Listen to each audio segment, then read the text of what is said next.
Bonjour à toutes et à tous et bienvenue dans cette interview nature numéro 7.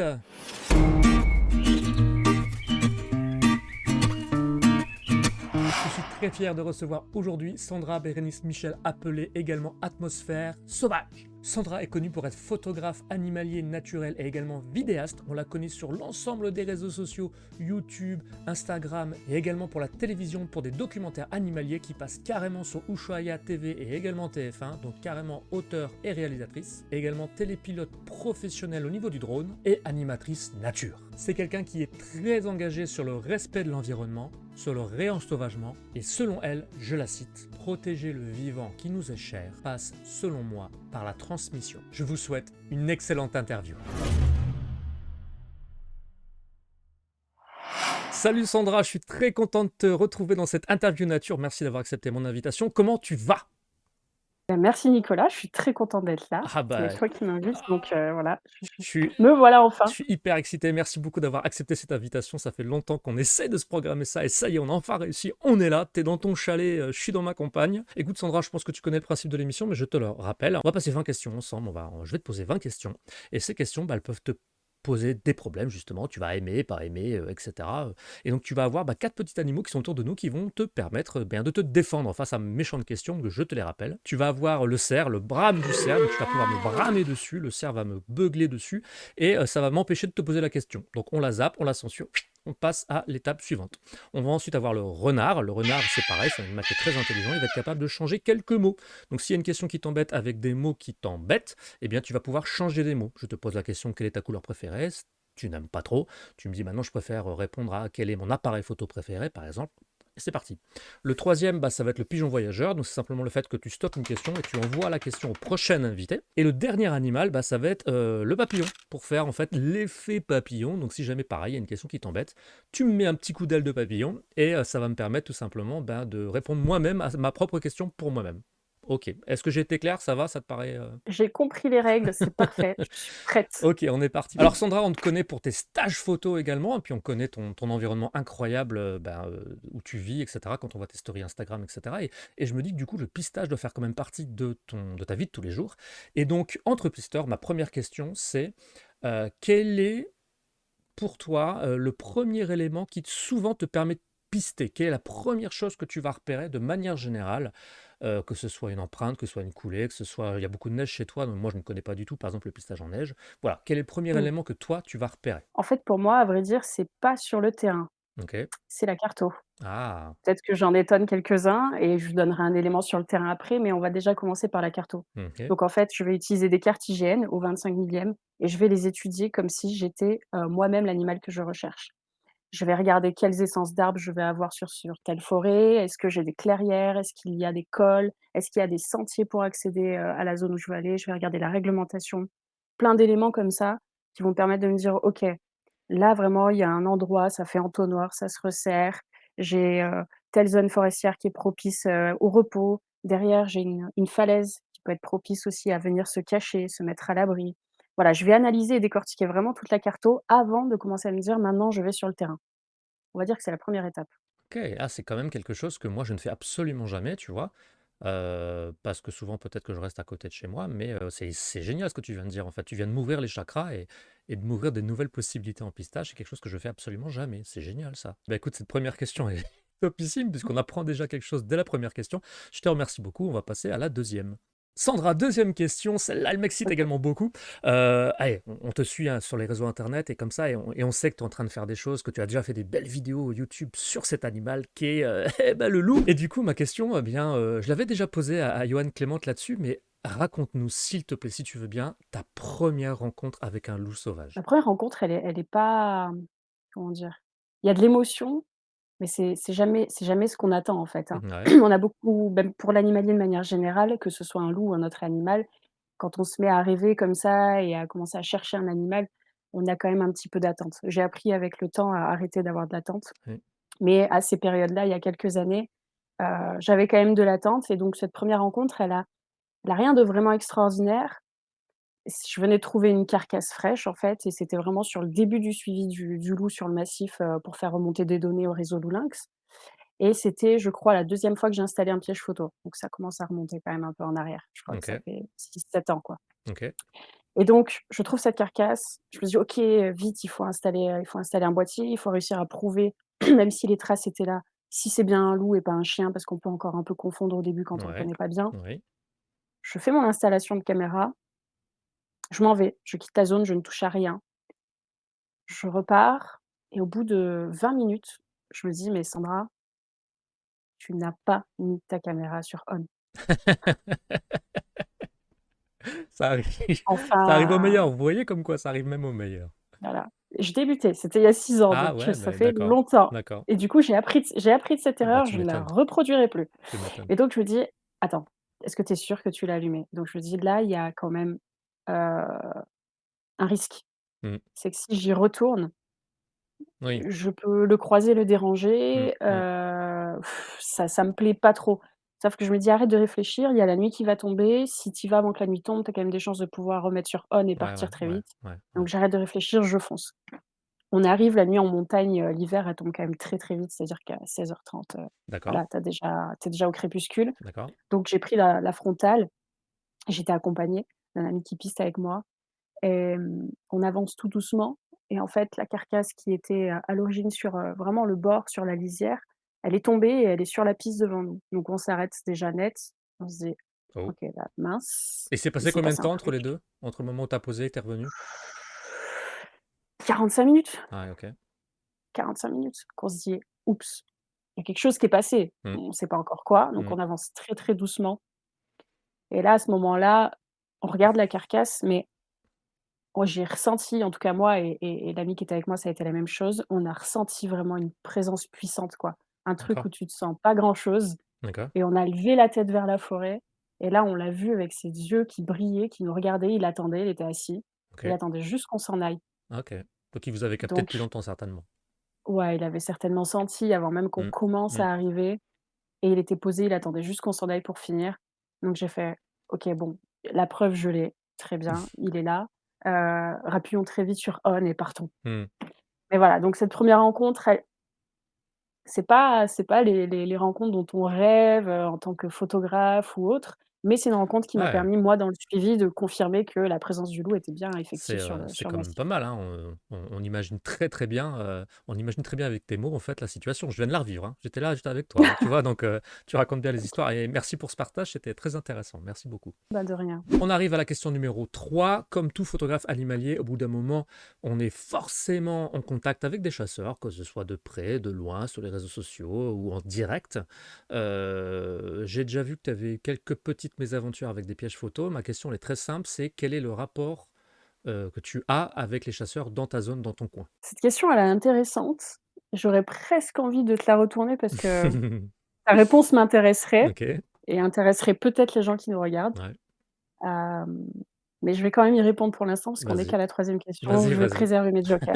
On sait jamais, vas-y. Alors, ma relation sur ce secteur-là dans lequel je travaille le plus avec les chasseurs et c'est pas la relation que je peux avoir dans tous les zones où je travaille, Mmh. vraiment, elle est correcte. OK. Je sais pas si je peux mettre un autre mot à ça. Si, si, ça Elle est va. correcte, c'est-à-dire que, il y a des chasseurs, il y a 1 à 2 chasseurs, par exemple, qui travaillent avec moi sur le suivi. J'ai enfin, ils sont vraiment passionnés de nature, ils chassent très peu, c'est plus des personnes qui adorent aller observer la faune, Mmh. et avec eux, voilà, ça se passe, très, très bien. Avec d'autres, effectivement, ça se passe pas bien, comme je pense pour la plupart des photographes, et autres. Mais, j'ai pas de problème. Vraiment sur ce massif, c'est impressionnant, c'est des personnes qui sont respectueuses de l'environnement, en fait. OK. Après le sujet chasse, c'est un truc à part entière, Mmh. Bien on sûr, pourrait en parler des heures, bien sûr. mais en tant que personne, parce que c'est aussi ça que je regarde, et en tant que personne, c'est vraiment des gens qui sont plutôt bienveillants, qui respectent la nature, OK. qui la préservent. Alors que vraiment, j'ai des endroits où j'ai pu travailler, où c'est un carnage, quoi. C'est des gens qui n'ont que faire des animaux, qui les maltraitent, qui les respectent pas quand ils les abattent, qui laissent des choses partout, qui polluent, enfin, OK. voilà, grand débat sur la chasse, mais en tout cas ici, c'est correct. OK, c'est déjà une bonne nouvelle. OK, question numéro 4. J'aime bien poser quand même de temps en temps une petite question matos. Parle-nous tout simplement de ton matos de prédilection, c'est-à-dire, si tu avais, un petit duo gagnant, si tu avais un matos que tu aimes beaucoup et cetera, que ce soit ton boîtier ou ton téléobjectif ou autre, hein. Parle-nous comme ça de deux trois matos que tu utilises régulièrement. Le combo gagnant. Alors le combo gagnant, ça dépend évidemment de ce qu'on veut en faire. Je pense qu'ici, il y a pas mal, pardon, de photographes nature et de photographes animaliers, donc je vais piocher un peu pour tout le monde.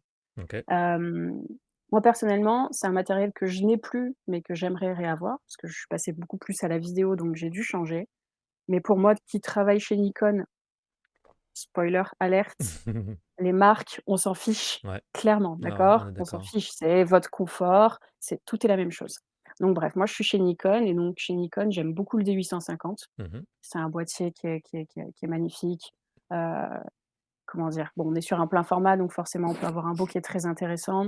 On peut recropper l'image, passer en DX avec une qualité d'image encore, formidable. On a plus de 20 millions de mégapixels en format DX. Mmh. Et à cela, j'avoue que vraiment le bijou que j'ai eu la chance d'avoir et que j'aimerais réavoir avec, c'est un 120-300 2.8 et pas OK. forcément chez Nikon, mais chez Sigma. OK. Pour moi, c'est pareil, c'est un peu des idées arrêtées de se dire: «Oui, il faut forcément prendre la marque qui va avec le Oui, boîtier». oui, ouais, ouais. Voilà, il faut se fier aux tests laboratoires et clairement, très souvent, par exemple, Sigma va sortir son épingle du jeu face à la même optique qui est chez Nikon ou Canon ou Sony. Donc regardez les tests laboratoires, écoutez pas les photographes et vous verrez vraiment, quel boîtier, quel objectif va avoir du piqué et cetera. Bref, donc 120-300 2.8 avec un D850, honnêtement, je me régale parce que je fais du portrait, du paysage de loin, de l'animalier, que dire? Voilà et puis après un petit macro parce que j'aime beaucoup ça, donc un Ouais. 105 2.8. OK. OK. Merci beaucoup pour ton partage. J'aime bien quand on parle un petit peu matos comme ça. Je suis pas un grand, grand fan du matos et cetera, mais j'aime bien toujours avoir des petits avis comme ça un peu différents et tu vois cet objectif-là, je le connaissais pas du tout, ce que tu viens de citer. C'est vrai? Non, je connaissais pas Oh, du tout. Donc merci beaucoup pour ce partage. de rien. Sans vouloir détailler, tout l'émission pour ceux qui l'ont pas vu et cetera, Sandra, il me semble que tu as fait quelques petites émissions de télé. Du coup, est-ce que tu pourrais nous expliquer, alors enfin, vraiment en résumé, hein, pas tout, mais sur quelle chaîne et puis dans quel registre tu as fait ces voyages dans lesquels on peut te voir à côté, ben, d'acolytes, réaliser des expéditions? J'accepte la question. Déjà, ça me fait plaisir de effectivement parler de ça Bien parce sûr, que c'est de très, très bonnes expéditions et expériences que j'ai pu avoir en tant que reporter photographe. oui. Donc et puis c'est aussi des sujets qu'on travaille qui sont très intéressants. Mmh mh. Alors, je remets dans le contexte, on va placer le décor. Ça s'appelle donc Wildlife Expedition. Mmh. Wildlife Expedition, ce sont des documentaires, sur le lien entre l'homme et la nature. Ça, c'est une façon synthétique déjà de voir les choses. L'idée de l'émission, enfin de l'émission, du documentaire, c'est que vraiment, on va partir sur un territoire assez restreint et on va aller le découvrir et on va aller au contact de personnes qui sont dans ce territoire et qui ont ou pas forcément, hein, un certain équilibre avec le milieu, entre leur activité professionnelle ou, de passionnés et la faune qui va vivre sur le milieu, la flore, enfin voilà, tout l'écosystème. Donc, on est parti par exemple en Provence, où on a fait un épisode. On est parti également en Guyane, on est parti également en Côte d'Ivoire, qui est mon pays de naissance. Et il y a une quatrième destination à venir pour l'instant qui reste, encore, mystérieuse. Et ces documentaires donc sont diffusés sur, Ushuaïa TV, TV5 Monde et TF1. Qu'est-ce que je peux vous dire de plus? Effectivement, il y a quand même un process assez, particulier. Peut-être qu'il y en a qui me connaissent déjà ici, mais normalement, je suis pas très à l'aise face caméra, donc c'est aussi pour ça qu'on a mis un moment avant de savoir, Nicolas, parce que moi, devant la caméra, j'ai du mal. Mais voilà, ça fait aussi partie du coup de ce documentaire, c'est-à-dire que la réalisation, c'est qu'on a le making of qui est intégré au documentaire. Donc on nous voit en train de tourner les images de la faune, Ouais. de tourner les images des interviews avec des scientifiques et autres qu'on vient, contacter, et en même temps et ben voilà, on est à l'intérieur et on fait, comme maintenant, on va dire, des débriefs face cam de ce qu'on a vécu, de comment Mmh. on a ressenti les choses pour que le public puisse aussi s'immerger dans ce documentaire. Voilà. OK, bah, écoute, c'est un super résumé effectivement. Moi qui n'ai pas tout regardé, mais j'en ai vu quelques-uns, ça tu décris bien exactement ça. Donc je mettrai OK, dans la description les différents liens que je trouverai en fait pour pouvoir, bah, aller revisiter ça, puis pour tous ceux qui ne l'ont pas vu puissent aller, regarder ce que tu as fait. c'est gentil, merci. Question numéro 6, Sandra. Je voudrais vraiment te poser une question qui, moi, m'énerve et souvent j'évite de la poser, je te le dis clairement, parce que tout de suite, voilà, ça me fait bouillir le sang.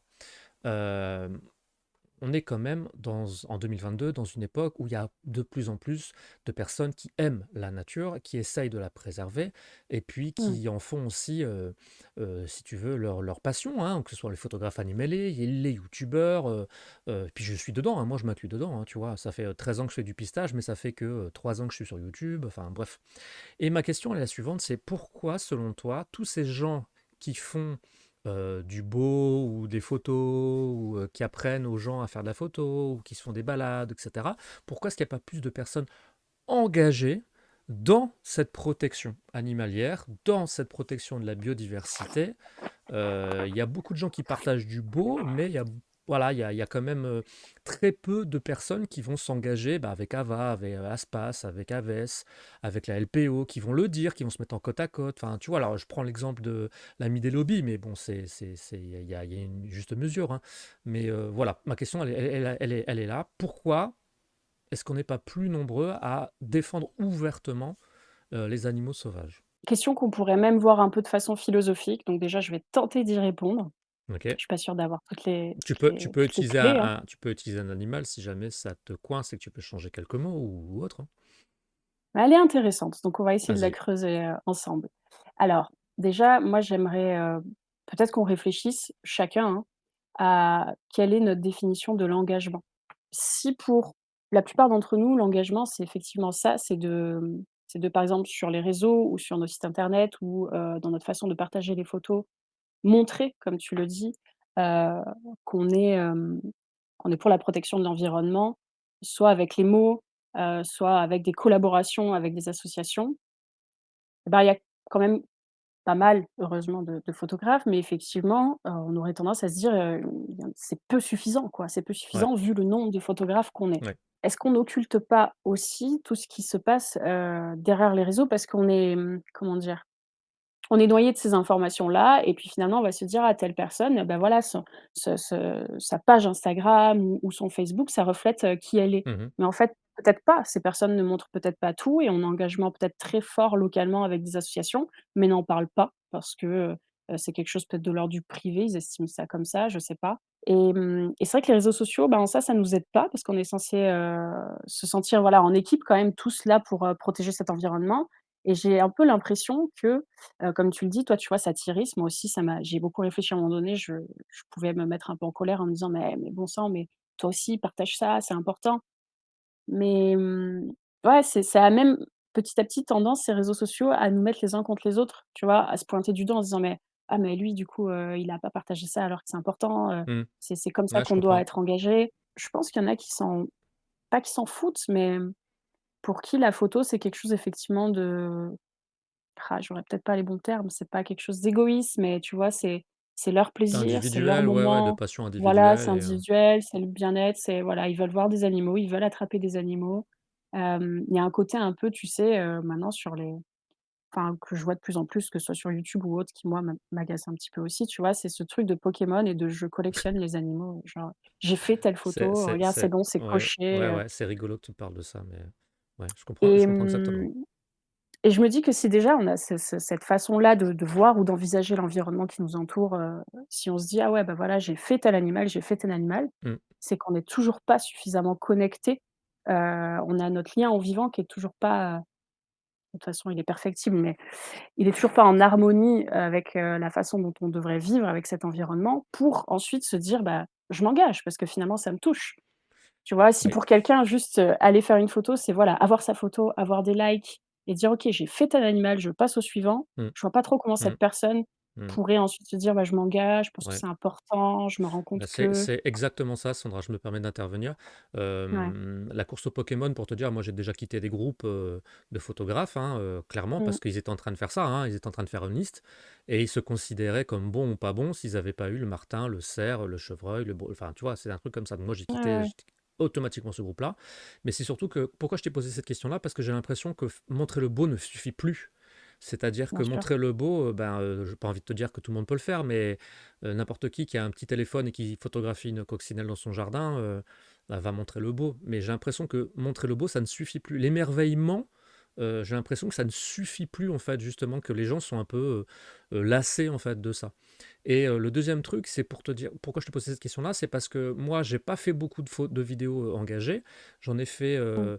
j'en ai fait quelques-unes sur Insta où je montrais une bouteille de poison, etc. Et puis tout de suite, on m'a traité de menteur et on m'a dit que c'était moi qui l'avais posé.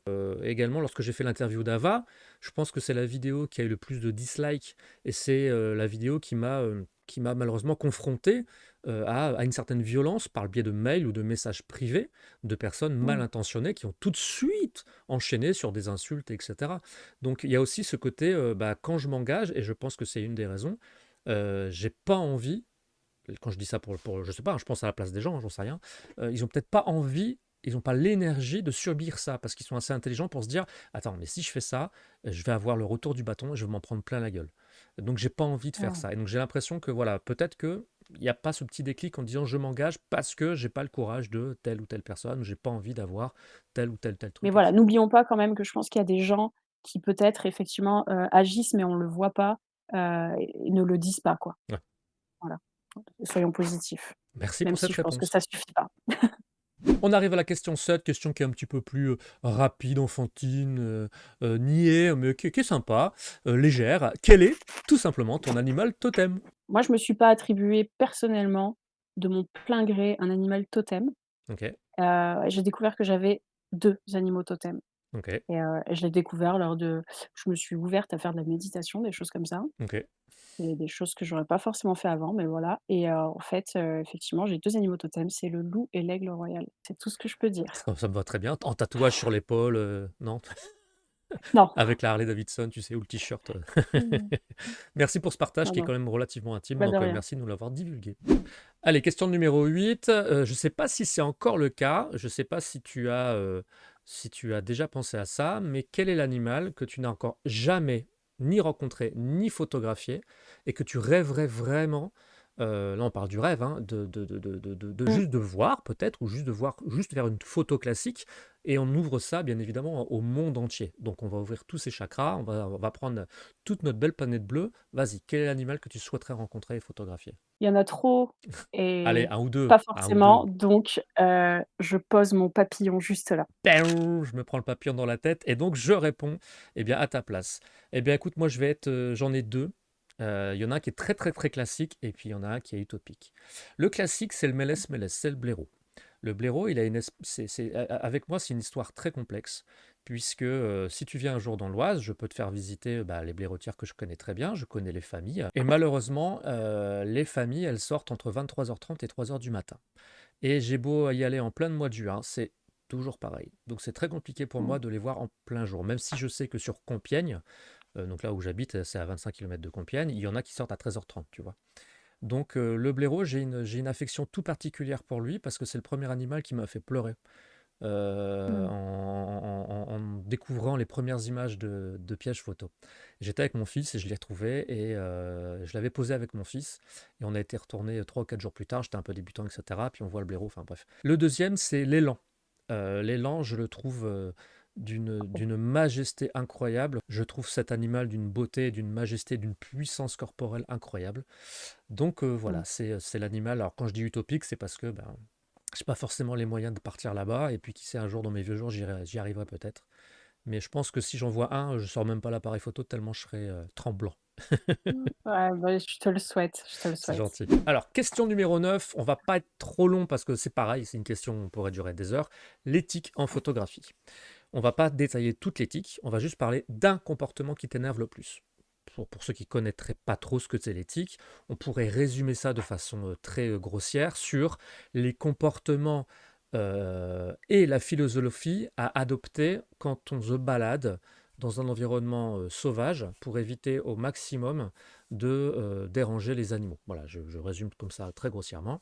Quel est pour toi, Sandra, le comportement, si on avait un seul, qui t'énerve vraiment le plus dans ce manque du coup d'éthique? Un seul, écoute, heu, cette vidéo elle existera peut-être dans 10 ans et j'espère que dans 10 ans, vraiment, ça n'existera plus. Ok, vas-y. En tout cas, ça ne sera plus utilisé. Mhm. C'est un drame, ce qui est en train de se passer depuis quelques années avec la localisation des images ou des endroits sur les réseaux sociaux. OK. OK? Et je pourrais t'en parler des heures, parler de rapports là-dessus, Mmh. d'associations qui m'ont contactée, mais clairement, on ne se rend pas compte de ce qui est en train de se jouer quand une personne, des fois sans s'en rendre compte, enfin, ne se rend pas compte de ce qui peut se passer derrière, juste va mettre la localité de la photo. Ouais. Il y a des personnes qui vont aller sur le spot, qui vont chercher soit la faune, soit, voilà, le paysage, ils vont déranger la faune, mais la plupart du temps, évidemment, là, je vais rester que sur la faune. Parce que si on Oui. part aussi sur tout le côté paysage, Oui, oui, je oui. c'est la même chose, hein. Il y a une dégradation de l'environnement qui est infernale à cause des localisations, donc arrêtez les hashtags et les localisations sur vos photos, je vous en supplie. On est en train de détruire notre environnement à cause de ça. Voilà, les D'accord. marmottes, par exemple, en montagne, Mmh. pour la plupart, dans certains massifs, sont totalement en péril. Pourquoi? Parce que les gens trouvent ça mignon, vont poster des photos, marmotta, marmotta, et vont mettre le lieu, donc la OK. rando, le lac OK. autour duquel ils ont trouvé la marmotte. OK. Les gens avec leurs enfants, vont aller sur ces lieux, juste faire la petite rando pour voir la marmotte, parce que c'est un peu l'objectif de la sortie avec le lac ou autre. Et en fait, on a des massifs, j'ai des personnes qui m'ont contactée là, qui font, j'ai une fille à Grenoble qui faisait une thèse là-dessus. Il y a des familles entières qui ont disparu, qui sont mortes parce que les gens sont venus, les nourrissent derrière pour avoir leurs photos et ainsi de suite. Enfin, c'est Ouais, ça devient du vraiment un tourisme. un enfer et les animaux ne peuvent pas supporter ça. Au-delà de l'environnement et du milieu qui, voilà, Je comprends. est aussi, laissé dans un état, effroyable avec des déchets partout. Voilà, on a vraiment, en fait, un problème à gérer, le tourisme et en fait, la photo maintenant, moi, je considère que tout le monde fait de la photo, hein. Maintenant avec un simple smartphone, tout le monde a envie de montrer ce qu'il a vu, ce qu'il a fait. Ouais. Donc en fait, là, je mets tout le monde dans le bateau. Je parle pas que de personnes qui ont un réflexe, qui sont Mmh, amateurs et mmh, passionnés. mmh, Je mmh. mets aussi les gens qui ont des téléphones et vraiment la localisation, c'est une plaie. Alors justement, on arrive à la moitié de l'interview, question numéro 10. On va faire un gros moment de sketch des inconnus. Sandra, quelle est la différence entre un bon et un mauvais photographe animalier? Heu, J'hésite à utiliser un joker, en fait, Fais comme tu veux. Fais-toi plaisir. mais je vais peut-être pas utiliser le renard maintenant. Heu, je vais utiliser le brame. Allez, brame-moi dessus. Et on passe à la question d'après. Est-ce que tu pourrais nous citer deux, trois accessoires comme ça que tu utilises, que tu as dans ton sac, qui sont pas forcément matos multimédia, hein, mais que tu as dans ton sac qui coûtent rien du tout et qui sont pourtant quasiment indispensables dans chacune de tes sorties? OK, et si on sortait le renard? Ok, vas-y, quel mot tu changes? On va remplacer accessoire. Mhm. Indispensable tout court, tu as dans ton sac à dos, pour tes sorties. Donc tu transformes le mot accessoire en indispensable, ok? Ouais, très bien. On va partir sur le PQ biodégradable. Il se moquait de moi quand j'ai Ouais, fait la vidéo de présentation d'un sac. J'ouvre le sac, il y a un gros morceau de PQ qui sort. Je dis, bah ouais les gars, qu'est-ce que vous croyez? Donc ouais, voilà. merci. Et instant, recommandation, Ouais, pensez, voilà, à faire un petit trou, à avoir si possible du papier biodégradable ouais. ou il y a plein de techniques. Vous remettez vos papiers, en fait, dans un sac zippé ou les accompagnateurs en montagne, par exemple, vont, brûler le papier sur place, voilà. Mhm. Mais essayez de laisser, vos laissés le moins visibles possible dans la nature. Ok, Donc on repart avec, ou on utilise du papier biodégradable ou on enterre. De l'eau, tout de simplement. l'eau, c'est juste, vital et indispensable, donc ne jamais oublier l'eau parce que ça peut vraiment devenir un enfer. Et justement, l'eau, Et tu puis la quoi d'autre? transportes dans une bouteille thermos, plastique, métal. Comment je suppose que tu prends pas ta bouteille de cristalline comme ça dans le sac? Non. Ça va dépendre de la sortie, ça va dépendre de l'expédition et de sa durée. La plupart du temps, j'ai un camelback, Ok. donc ce sont des poches, en fait, c'est une poche avec le tuyau. J'ai un, comment dire? Heu, ouais, la poche, en fait, la poche, le camelback de 3 litres. Et après, si je pars plutôt en hiver, j'ai la poche où je vais laisser qu'1 litre et je vais garder, une gourde et un thermos. Ok. Pourquoi? Parce que du coup, dans la gourde, je vais pouvoir faire chauffer de la neige la nuit, la remettre à l'intérieur, ça va me servir de bouillotte et pour boire le lendemain, et le thermos, pour faire un petit thé chaud le soir une fois que j'ai fait fondre ma neige, et le lendemain matin, pareil, j'ai un petit thé chaud. Ok. Donc en fonction des sorties, je j'adapte un petit peu, ce côté-là. C'était les astuces survie de Hem Sandra. Un dernier indispensable, et ben, je pense que c'est quelque chose que peut-être peu de personnes ont, dans leur sac, mais c'est la trousse de secours. Mm, C'est mm, normalement la première chose qu'on met dans son sac, ouais. et elle doit contenir beaucoup de choses. Elle doit déjà contenir une carte sur laquelle vous allez rappeler, bon, bah, allez, numéro de sécurité sociale, nom, prénom, Votre nom, votre votre groupe prénom, ouais. sanguin, Qui voilà, alerté, groupe etc. sanguin, quoi. qui est alerté, tout ça.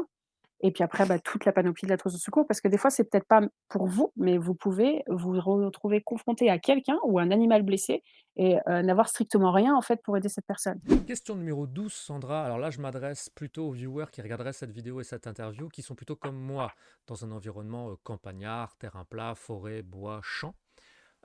Quelle piste, alors tout à l'heure tu nous parlais de cartes, mais quel élément tu as chez toi en plus, puisqu'on rappelle, hein, tu es plutôt dans un milieu vraiment très fort montagnard, quelle piste tu as en plus, quel indice tu as en plus chez toi, dans la montagne, que nous, campagnards, on n'a pas? Et alors déjà, premier élément, le dénivelé. Oui, Non, blague à part, hem, le dénivelé, c'est quand même quelque chose. C'est-à-dire que tu peux très vite t'arrêter, si tu pas le la condition physique et tu peux ouais, du coup ne pas voir les pistes qui sont oui. différentes dans un milieu ou dans un autre. Ça peut être aussi un avantage à certains moments. Mais bref, Oui, en fait, tu parles plutôt de l'univers 3D, parce que nous, quand on regarde, quand je dis nous, c'est quand on regarde ouais, en haut, c'est quand on va regarder plutôt pour les oiseaux, les écureuils, les le martres, les ciel, fouines, etc. Donc voilà, on va plutôt ouais. regarder au niveau des arbres, mais quand on est en plein champ, mis à part si on voit un rapace ou un oiseau en plein milieu du ciel, on a plutôt le nez Mmh, mmh mh. en bas plutôt que le nez en haut, quoi. Donc effectivement, quand Bah, tu es entouré complètement. d'un univers montagneux, ouais, là, tu dois te fatiguer les yeux à regarder à 360 degrés.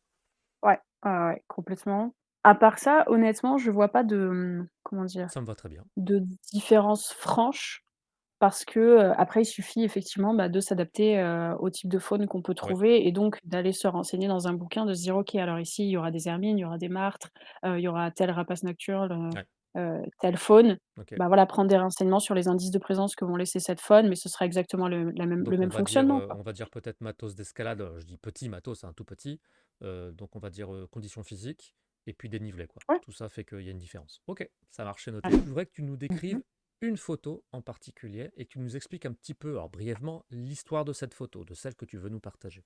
Déjà, si je peux me permettre et peut-être que ça va aider à en décomplexer, pas mal. Je suis pas quelqu'un, qui, apprécie ces images. Je suis tout le temps en train de les remettre en question et Mmh. dire: «Bah non, bah là, j'aurais pu faire mieux, j'aurais pu me positionner comme ça» et Mmh. cetera. Voilà, je suis une éternelle insatisfaite des images que j'ai. Donc du coup, vous proposer une photo, c'est quelque chose de compliqué. Là, il me reste qu'un seul joker, il faut que je le garde encore un peu parce que je sais pas ce qui Au cas m'attend. où. OK, je vais en prendre une et Vas-y. comme ça, au moins les gens qui iront regarder, l'épisode Wildlife, Guyane, OK, auront une petite anecdote qu'ils retrouveront dans le ça film. marche. Je vais prendre, la photo du vautour pape. Elle est là. Donc la photo du vautour pape, c'est pas une photo esthétiquement qui me fait rêver. OK, Voilà, les choses sont dites. C'était pas une photo que j'attendais non plus, OK. les choses sont dites. Mais tu m'as dit: «Pourquoi pas une anecdote rigolote?» et Mmh. bah, écoute, voilà, c'est le cas. Donc nous voilà en Amazonie, en remontant en pirogue, avec nos acolytes pour aller, rencontrer, et bah, les derniers peuples, qui seraient, on pensait, pas trop affectés par la modernité et OK. par, nous, les Français qui voulons apporter plein de choses, là-bas au fin fond de l'Amazonie et en remontant ce fleuve, en fait, au bout d'un moment, je me dis: «Tiens, c'est quand même très dense là, sur la gauche et sur la droite, sur les rives. Hem, si le piroguer doit s'arrêter pour X raison, ça va être compliqué» et puis au bout d'un moment, je me dis: «Tiens, j'ai quand même très envie d'aller, faire pipi. Ça va être compliqué». Donc et ben, au bout d'un moment, tu tiens plus. Voilà, ça fait 2 heures que tu Ouais, attends, ouais. tu peux plus, tu te dis: «C'est pas possible, faut que je leur demande de s'arrêter quelque part», mais toi, tu ne vois rien. Enfin, c'est juste de la forêt touffue à perte de D'accord, vue OK. et finalement, les piroguiers, je leur dis et puis ils disent: «OK, on va essayer de trouver un endroit». On commence à approcher de la rive et là, se dessine une petite plage. Voilà, donc là, on voit le sable justement devant ce vautour et en arrivant au loin, donc on sort les jumelles parce qu'il me semble voir des oiseaux, en fait, sur la plage.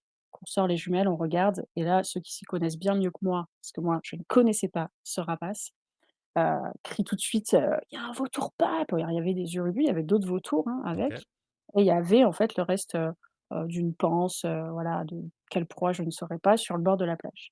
Donc on arrive, on va pour accoster très, très lentement, on sort tous le matériel très, très excités et je me retrouve, en fait, face à ce vautour pape, à son œil bleu qui te prend et t'absorbe et en fait, il reste sur place. On a clairement la pirogue, le vautour qui reste, les urvus sont partis et donc il est là, il nous regarde et en fait, je pense qu'il a pas dû voir beaucoup d'humains dans sa vie, donc OK.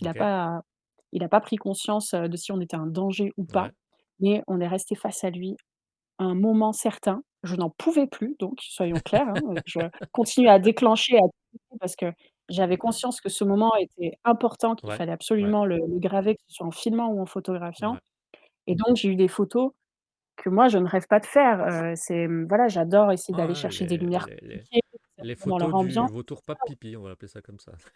Mais voilà, là, c'est le gros plan du vautour avec une lumière très dure, mais ça n'empêche qu'en OK. fait, c'était juste incroyable parce que cette espèce-là, elle est ultra rare. C'est-à-dire qu'on ne sait même pas où nidifie cet oiseau. Il y a très peu de données, en fait, sur cette espèce OK. et donc la rencontre et le fait de, en plus, en garder un petit souvenir, quoi, une image, Top, ça, j'avoue que ça a top, été quelque chose de fort. top. Merci, tu nous as fait voyager.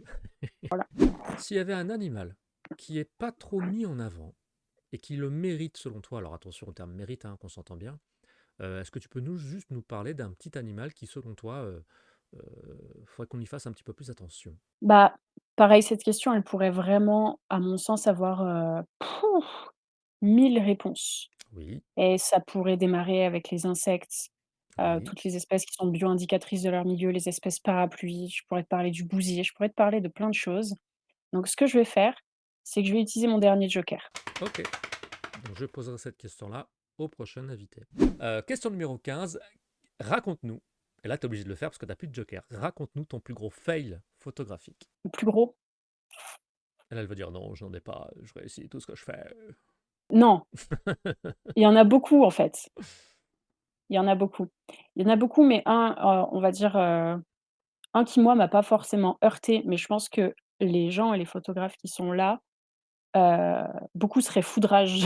Ouais, ok, vas-y, vas-y. Donc je vais prendre celui-ci. Mais sinon, je vais rassurer tout le monde et dire que j'ai énormément de ratés et Ouais, surtout quand ouais. j'ai débuté avec du back focus, du front focus, donc la mise au point qui se met devant ou derrière l'animal, j'en ai énormément. Ouais, bah oui, comme C'est tout le monde, hein. normal, Comme tout le monde. exactement. Donc ce que j'ai raté très récemment, Ouais, donc pour le film Indocile que je suis en train de réaliser et aussi les ouais, épisodes des Hommes des Loups sur, YouTube. ouais. En fait, ce qu'il y a de compliqué, juste pour quand même planter le décor, c'est que c'est du réel, moi, ce que je présente. C'est un documentaire, mais c'est du réel. Donc c'est-à-dire que Mmh, je vis la chose mmh, et en même temps, je dois penser à en faire des images. Sauf que mmh, des fois, mmh, ce que mmh. je vis, c'est tellement, fort et là, je vais raconter, en l'occurrence, ce sera le cas, que j'ai pas forcément le déclic de me dire: «Ah oui, mais il faut aussi que tu fasses des images Oui, parce que tu dois aussi en témoigner». oui. Voilà, donc j'ai placé le contexte. Une amie éleveuse s'est faite attaquer. D'accord? C'est la troisième fois qu'elle subissait des attaques. Elle m'a appelée pour me dire de venir, Par un, lui filer un coup de main le temps par un qu'un loup. loup. Ok, je précise, hein, Oui, parce que tout à c'est fait. pas le fermier du Oui, coin qui l'a mis avec des fourches. tu fais bien de le préciser. Donc Ok, ces chèvres se font attaquer, ok, par un ou plusieurs loups. ok, C'est déjà la troisième fois à ce moment-là. Elle me demande de venir un peu lui porter, coup de main parce que les chèvres se sont enfuies très, très haut sur les sommets. Elle les a au collier GPS et elle doit garder ses vaches le temps qu'on trouve les chèvres et qu'on trouve les carcasses et que l'OFB vienne faire son constat. ok, Donc on part très tôt. Je suis avec Agnès, qui est une amie aussi qui fait de la photographie. Et l'idée, c'est d'aller trouver les carcasses et essayer d'avoir en visuel des chèvres pour les surveiller. ok. Donc il y a un contexte, comme je te l'ai dit. On arrive, on grimpe toute la montagne, on arrive à un moment donné où il y a une petite butte, si tu veux, qui va prédominer très légèrement un vallon dans lequel on suppose que les chèvres qui se sont faites croquer, sont. Ok. Donc je lui dis: «Écoute, on va s'installer un petit peu là, on va jumeler pour essayer de trouver les chèvres qui se sont enfuis et voir si on trouve les carcasses». On pose le matériel et là, au bout de, je sais pas, 10 secondes, je la regarde et je lui dis: «Agnès, sors ton matériel, j'ai un sentiment bizarre» et en fait, j'ai pas pu finir ma phrase, mais vraiment tu le ressens quand il y a un loup, hein, c'est comme ma première rencontre, que les marmottes se mettent à siffler, à crier, avec un cri qu'on n'avait jamais entendu jusqu'ici, enfin, Mhm. en tout cas moi qui ai l'habitude de les entendre, On vit celui-ci, le truc, hein. Je fais une petite pause, mais on vit le truc, c'était hein. vraiment Raconte, raconte, vas-y, hein. c'était c'était violent, tu Ok, avais l'écho ok, comme ça, tu sentais que ça faisait pa ok. et on baisse la tête et 150 mètres plus bas, on voit le loup qui arrive en courant, en fait. Là, ça y est, on l'a devant nous, donc je l'attrape, je lui dis: «Le loup!» On le regarde, il nous regarde et en fait, À ce moment-là, bah, nous, on était juste dans un espèce de sentiment de: «Merde, il est là, on capte que les chefs sont au-dessus, on sait pas s'il va monter pour attaquer, on sait pas s'il vient juste de terminer ce qu'ils avaient attaqué la veille et Ouais, qu'il s'en va». ouais. Donc il y a tout qui se mélange, il y a le regard du loup qui est face à toi, il y a tu d'attraper tes jumelles, mais en fait, tu oublies que tu as un appareil photo et que peut-être il faut aussi le Ouais, photographier ou ça le va très filmer, vite, tu l'émotion qui monte, tu le très vite et finalement, il part comme ça se passe très souvent et toujours avec le loup. Ça dure quelques secondes, il met la queue entre les jambes et il part mmh. et voilà et on l'a suivi avec le cri des marmottes et ça m'a pas embêté de ne pas le Ouais, je photographier, mais je comprends. sais que certains photographes, rageraient quand même pas Ouais, mal ouais, je d'avoir comprends. raté cette occasion, voilà, d'avoir le loup, ouais. Alors, question numéro 16. Elle est nulle celle-là, mais à chaque fois je la mets. Question Ah. numéro 16, c'est la question fainéant. Eh bien, je ne travaille plus pour cette question, c'est toi qui t'auto-poses une question. Ah oui! Ah oui, Ah, je m'y attendais pas. eh ben voilà, Je me pose une question, vas-y. est-ce que faire beaucoup de voyages fait de nous, hem, un bon photographe ou un photographe reconnu aujourd'hui? Ah bien, vous avez 2 heures. Et je vous invite vraiment à réfléchir à cette question, je la pose pas pour rien et je me la pose pas vraiment à moi-même, hein. Je pense que vous l'avez Oui, compris. ouais, ouais. Je pose cette question parce que, là, c'est moi qui prends ton Vas-y, ton vas-y, hein, micro. c'est pour. Je pose cette question parce que, je trouve encore un peu, je sais pas si je peux dire désolant, mais, hem, complexe pour moi qui suis, je pense comme toi, assez engagée pour l'environnement et pour la faune, Mmh. que des personnes, continuent à s'extasier. C'est peut-être un peu dur ce que je vais dire et peut-être que certains vont pas accepter, mais continuent à s'extasier devant des photographes, qui parcourent le monde Ouais, bah, ouais. non-stop. Mais je ne les critique pas. Leur travail est remarquable, il est certainement nécessaire, mais on pourrait en débattre des heures à mon avis. Mais en tout cas, voilà, les photographes qui vont prendre, mais genre 30 fois l'avion, dans une année pour, montrer des photos, faire des expositions, des conférences, tout ce que tu veux et justement parler de cette nature qu'il faut protéger. Ouais. Déjà, voilà, bon, j'estime, que ça fait pas forcément de nous un photographe plus performant qu'un autre, hein. Je pense qu'au Mmh. niveau local, on a effectivement de quoi faire, on a du taf avec des oiseaux compliqués à photographier, voilà. Techniquement, la lumière et les ambiances, ça peut se chercher absolument partout. Effectivement, il y a des espèces que tu ne peux pas avoir partout, mais aujourd'hui, vu qu'on parlait d'engagement tout à l'heure, voilà, la question, c'est de se dire: «Est-ce que, bah, ce profil de photographe, ça a encore du sens?» Ouais. Tu disais qu'on manque d'engagement. Moi, je pense qu'un des engagements premiers er qu'on devrait avoir, si on veut vraiment protéger cette nature, c'est, c'est peut-être voyager un peu moins. Alors je dis pas qu'il faut tout arrêter, évidemment que le monde mérite, d'être connu, mérite encore qu'on le dévoile, évidemment. Mais je pense qu'aujourd'hui, on peut plus forcément se permettre de prendre 30 fois l'avion dans une année et de dire: «Eh, préserver cette espèce». Mais Ouais. en fait, en C'est un prenant peu l'avion, paradoxal, quoi. j'ai envie de dire, c'est ouais, c'est paradoxal parce que tu participes à son extinction, quoi. Donc c'est compliqué de se dire que le positif que tu ramènes et ça, je le prends aussi pour moi, hein. Est-ce que le positif que tu vas ramener, même avec un documentaire, pallie le négatif que tu as produit finalement? Hop là, question suivante. Là, on fait une question rapide. Ta réponse doit être en 20 secondes. C'est purement technique. Quel est ton menu semi-automatique favori? Est-ce que c'est mode M, A, S ou P? Et enfin, préfères-tu le filet ou préfères-tu avoir un beau bokeh? OK, première réponse, ce sera A et M. Ok. Je ne dis même pas pourquoi, sauf si Non, tu le non, demandes non, non, après. non, non, vas-y, vas-y. Filet ou bokeh, pour moi, ce sera bokeh. Ok, on a donc le bokeh, on a donc le A et le M. Merci pour cette réponse fissa fissa. Ah, Voilà, c'est pour donner du rythme dans cette interview. Allez, exactement. voilà. Question suivante, question très intime. Attention, et là je suis content parce que t'as plus de joker. Quel est ton plus gros défaut dans ta pratique professionnelle de photographe animalier? Je ne photographie plus. Ah, tu fais plus de vidéos, c'est ça? Je fais beaucoup plus de vidéos, voire que de la vidéo. Ouais, je ne photographie Mais plus. Alors c'est ton projet qui fait ça, c'est pas toi pour toi. oh non, c'est moi aussi, c'est Ah moi d'accord, qui fais que enfin, c'est ma volonté. d'accord, À un moment donné, je me suis dit que la photo ne suffit plus, d'accord, peut être accompagnée effectivement par du témoignage vidéo, du texte et plein d'autres choses, mais je me suis pas lassée, ok. bien au contraire.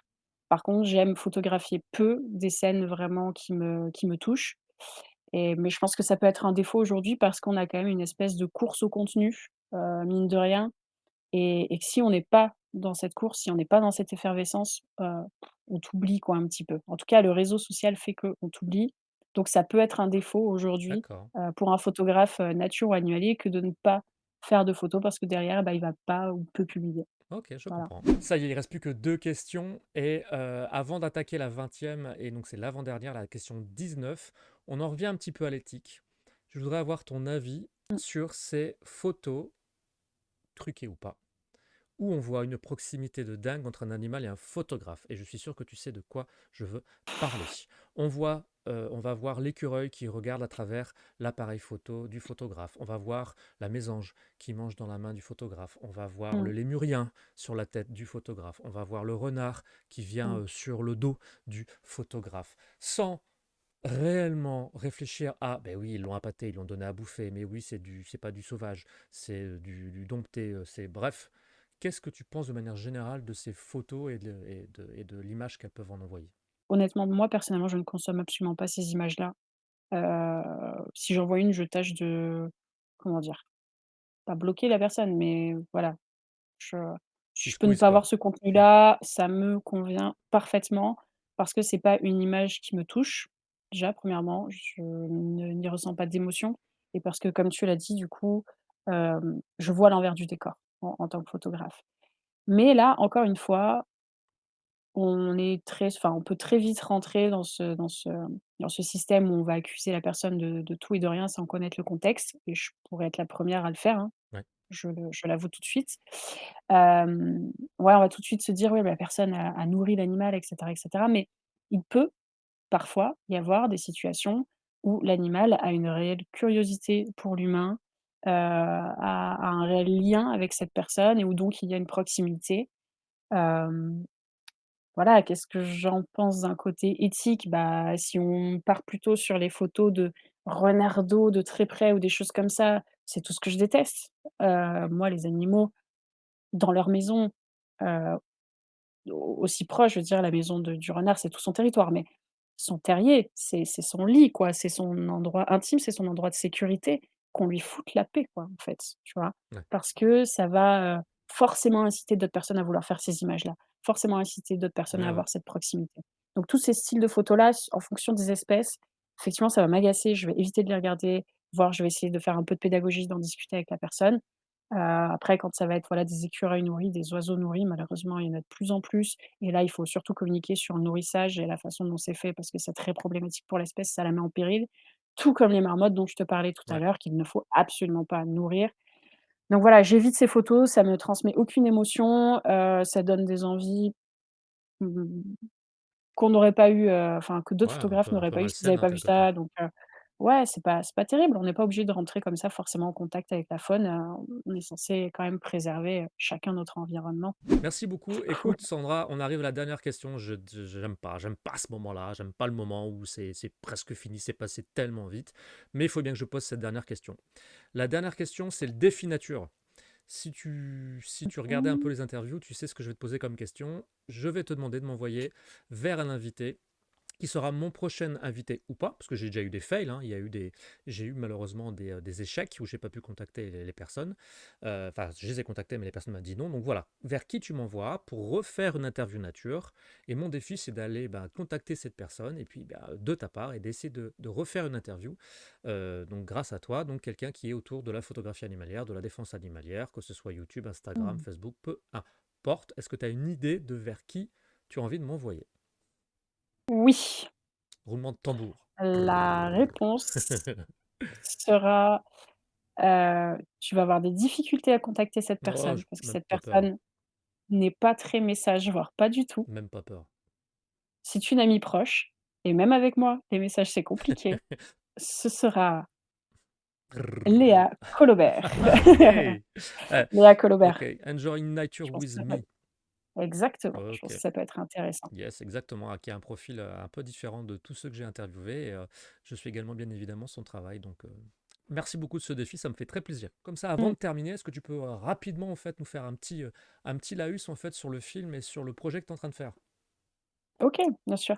Alors ça fait quelques années maintenant que je travaille, sur mon projet Des hommes et des loups, qui est une série sur YouTube Ok, et depuis plus d'un an, on a choisi de le mettre en stand-by pour réfléchir à un film ok, télé, ok, documentaire télé, et un livre qui accompagnerait, du coup le récit qu'on a envie d'amener, aux spectateurs. Donc Des hommes et des loups, ça va rester une série sur YouTube où on va parler vraiment de la cohabitation entre le monde animal et le monde humain, quelque chose de très complexe et de tendu. ouais. C'est pas Et blanc, de c'est pas l'autre noir, côté, c'est plutôt nous gris, ouais. allons voilà, très, très compliqué. Et de l'autre côté, on va avoir du coup le projet Indocile. Donc Indocile, c'est un projet qui est là pour mettre vraiment en lumière notre relation avec le vivant. C'est un projet, pardon, que je réalise avec Baptiste Morisot et justement avec Léa Colobert. Ok. Donc ce sera la relation au vivant, les connexions interespèces et les communications, vraiment le langage ancestral entre les animaux, après le retour de prédateurs dans un massif. Qu'est-ce qui se passe? Comment la faune se réorganise et va vivre? Voilà. Hyper intéressant, hyper riche et j'ai hâte de pouvoir regarder ça. Merci infiniment pour ton partage. Sandra, c'était vraiment un réel plaisir. Eh bien, je te souhaite que du bonheur et puis plein de réussite pour tes projets en tout cas. Merci à toi, je te souhaite tout de même et merci à tous ceux qui ont suivi cette vidéo. C'est gentil. Allez, je te dis à bientôt. La nature vous remercie les gens et allez voir le travail de Sandra. Je mets tous ses liens de réseaux sociaux dans la description bien évidemment. Allez voir son travail, allez la soutenir, c'est vraiment incroyable ce qu'elle fait. Force à toi et je te dis à très bientôt. Ciao. Merci, ciao.